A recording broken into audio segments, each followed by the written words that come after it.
Hindi lahat ng bayani nasa harap ng camera. Yung iba, nasa likod ng cutting table, may kutsilyo sa kamay at pangarap sa isip. Being a butcher is not just a job. Isa itong commitment, disiplina, at araw-araw na laban sa pagod. Habang tulog pang iba, kami gising na.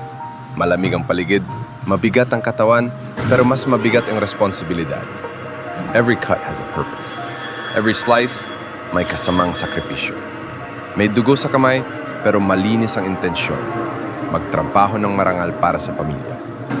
Hindi madali ang buhay ng butcher. May sugat, may pagod, may mga araw na gusto mo nang sumuko. Pero kapag naalala mo kung para kanino ka lumalaban, lalakas ulit ang loob. Sa mata ng iba, karne lang ang hinahawakan namin. Pero para sa amin, ito ang daan para sa pangarap. Para sa mas magandang kinabukasan. Para sa pamilya. Para sa sarili. This is not just hard work. This is honest work. Tahimik, pero may dignidad. At habang patuloy naming hinahasa ang kutsilyo, hinahasa rin namin ang pangarap. Dahan-dahan, pero tuloy-tuloy. Dahil sa likod ng bawat hiwa, may kwento ng laban. At sa likod ng kutsilyo, may pangarap na hindi susuko.